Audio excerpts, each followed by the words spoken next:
Hey everybody, this is Jason Creel on This Salon Care Life. In today's video, I'm going to talk to you about fertilizer. I'm going to show you the fertilizer I'm using on my own lawn. I want to talk to you about your lawn and how to know how much fertilizer to put out on your lawn, how to calculate that. So let me show you my grass, show you what it looks like, and show you why it needs fertilizer, and then we'll get to work. I'm in Alabama. I have Bermuda grass.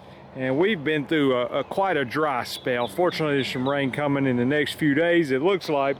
But I talked to a friend of mine named James, who's a friend of the show, and I told him, I said, James, my grass seems to be going to seed very quickly after mowing. I'm talking about 2 to 3 days later, there's already seed heads popping up, as you can see here.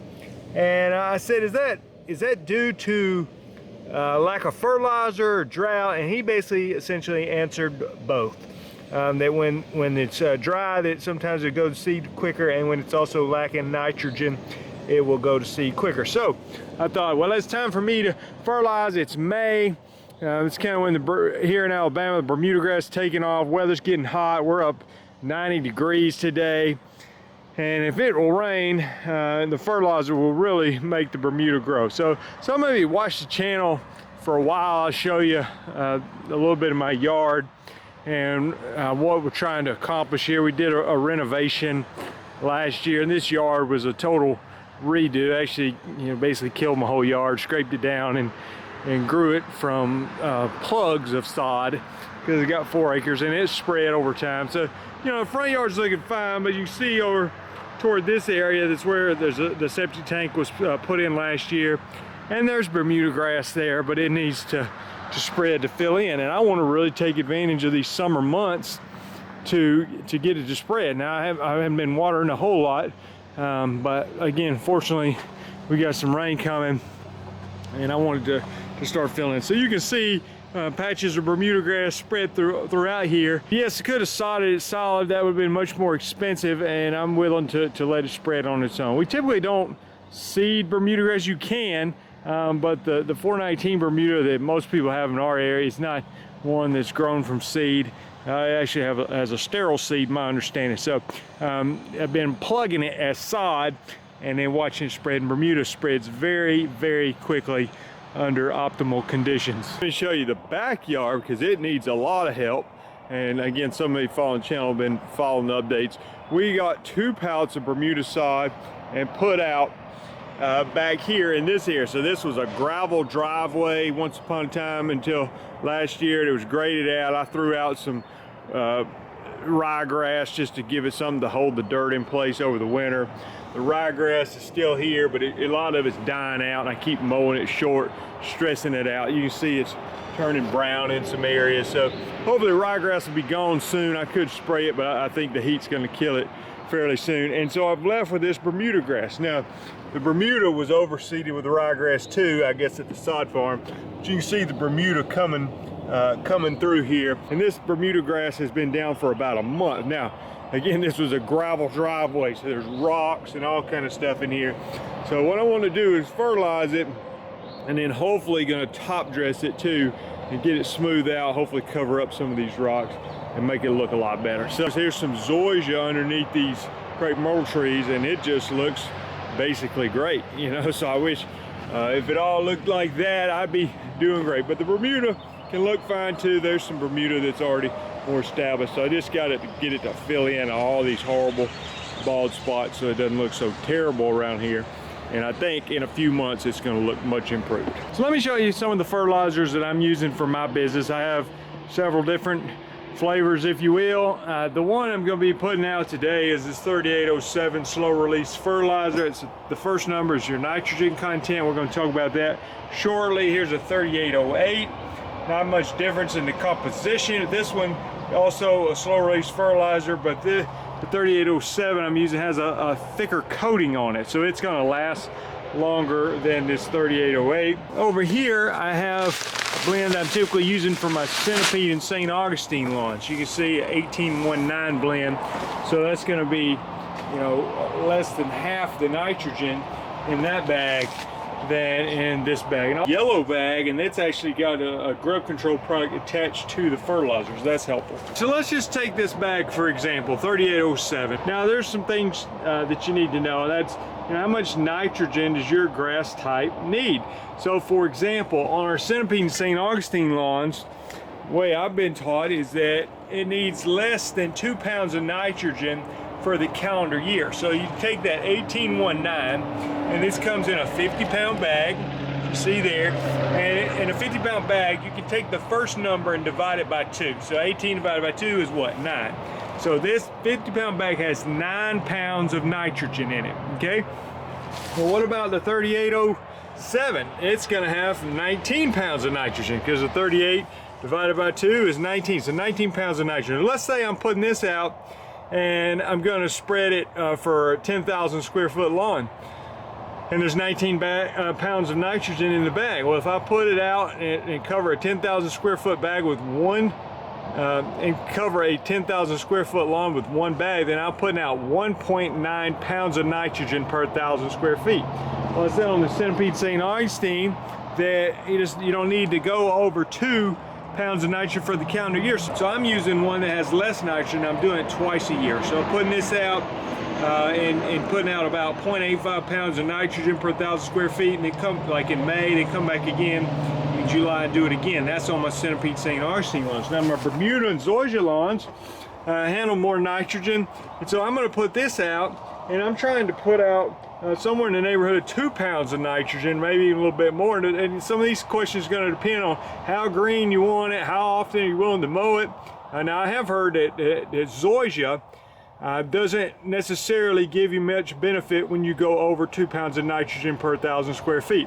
Now, Bermuda can definitely tolerate more than that, but are you willing to mow it as frequently as it's going to need to be mowed if you go up to 3, 4, 5 pounds of nitrogen per 1,000 square feet? And then also you need to understand, you're using a quick release fertilizer or a slow release fertilizer. So this slow release fertilizer is going to last for several months, where if I did a quick release fertilizer, maybe I get 4 to 6 weeks out of it and I have to put it out again. One of the main benefits of the slow release fertilizer, it's going to feed it the grass at a rate that the grass can actually tolerate it. So sometimes if you just went out there and put a lot of quick release fertilizer out, you may potentially burn your lawn, but then two, you're probably wasting a lot of the nutrients, because the grass can only utilize so much of the nutrients that you're making available to it, so a lot of it's going to get wasted. All right, so we talked about if I put out one bag for every 10,000 square feet of this particular fertilizer, because there's 19 pounds of nitrogen in the bag, I'm going 1.9. I'm going to go a little bit higher than that. Hopefully on my lawn I'm going to go 2 to maybe 2.2 pounds of nitrogen per 1,000 square feet.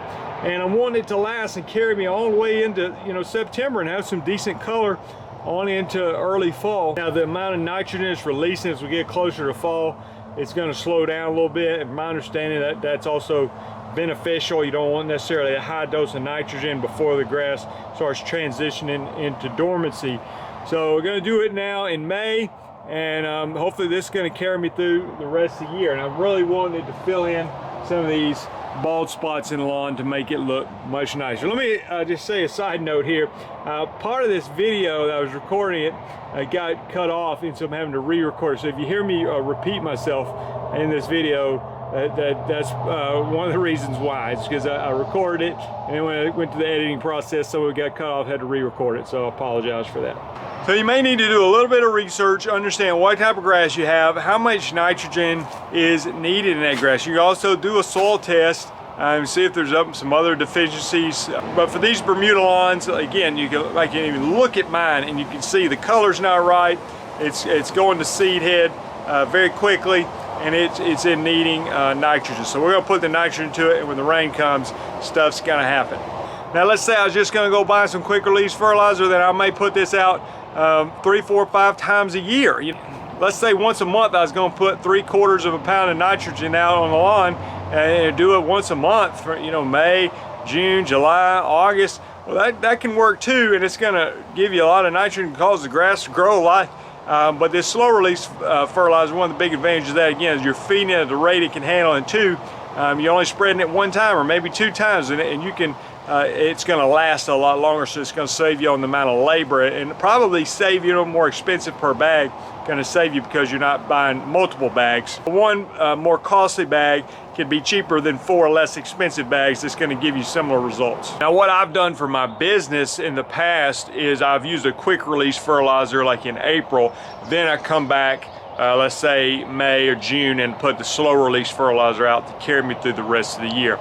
On my own yard, because it's big, I've just let it kind of be what it is for now, and now that it's getting into late May, I'm gonna put this out, and hopefully that's gonna carry me through the rest of the year. This year I switched over and made a change on my lawn. I actually fertilized them earlier, and because I was using this slow release fertilizer, it basically just stays there while the weather is cooler, and when the weather starts to warm up, it begins to release and fertilize the lawn. Then I come back with this other fertilizer that's going to hopefully carry me through the rest of the year. Now, just to tell you quickly, and you'll see what this fertilizer looks like soon, but this is a 3808, this was 3807. But one of the differences is that the polymer coating that comes on these fertilizers, this one has a thinner coat on it, so it's not going to last as long, where this one has a thicker coat and it's going to last longer. So the thicker coat makes it a little bit more expensive, but you're going to get more longevity out of the fertilizer. So that's the one I'm putting out here because I'm wanting it to carry me through the rest of this growing season, keep my yard looking good. Again, we talked about if I wanted to put out one bag for every 10,000 square feet, that would be 1.9 pounds of nitrogen per 1,000 square feet. Well, I'm wanting to do a little bit more than that. One, to get it really growing, really getting it filling in the bare spots, but two, I need it to last a long time. So I'm wanting this to carry me on into September.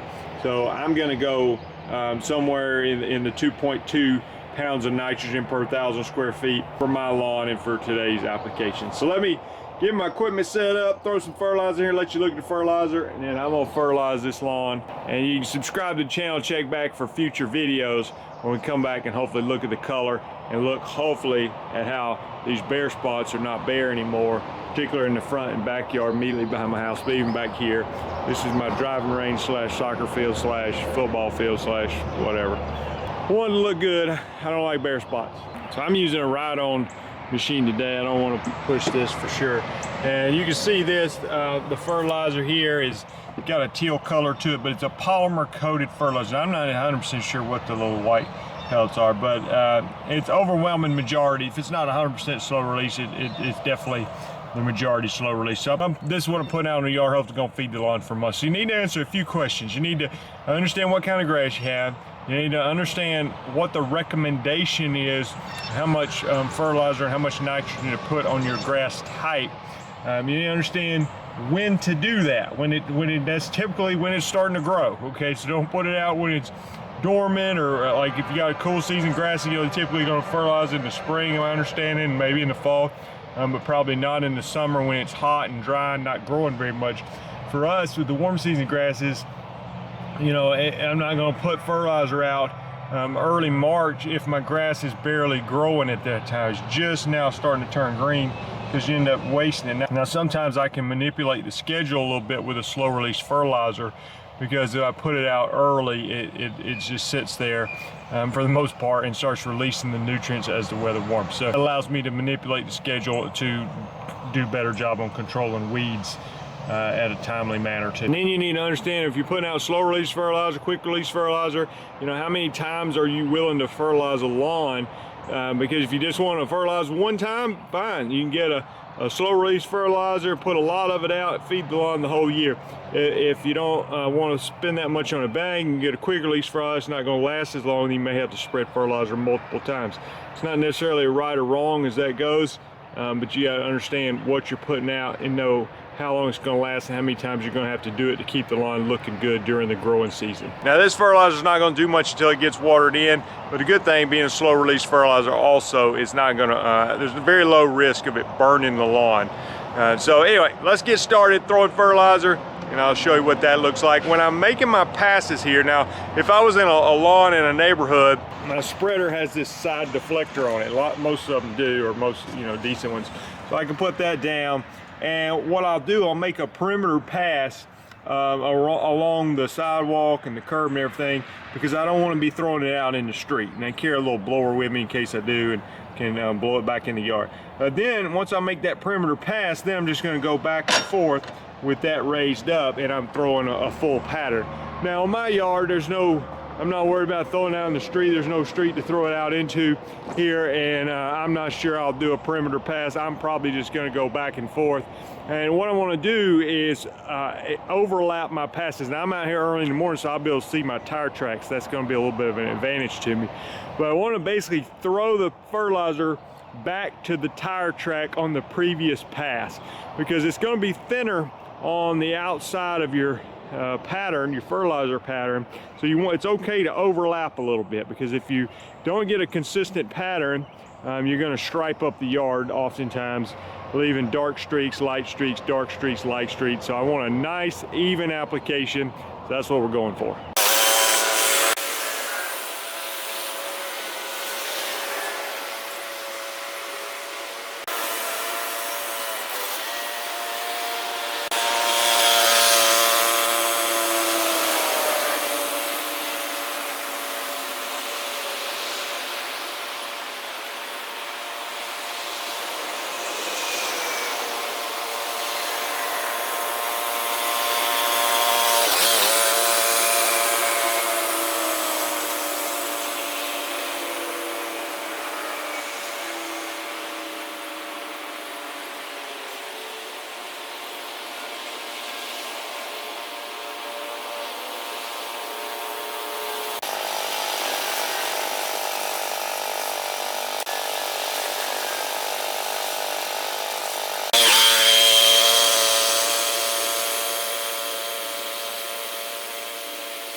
Hope the video's been helpful for you. I got a lot more grass to fertilize. If you hadn't done so, subscribe to the channel. You can watch some of the suggested videos about to pop up. And if you're in weed control and fertilization, thinking about getting into that as a business, you might want to check out lawncarelife.com. There's a lot of resources over there for you. We'll see you guys in the next video. Thanks for watching.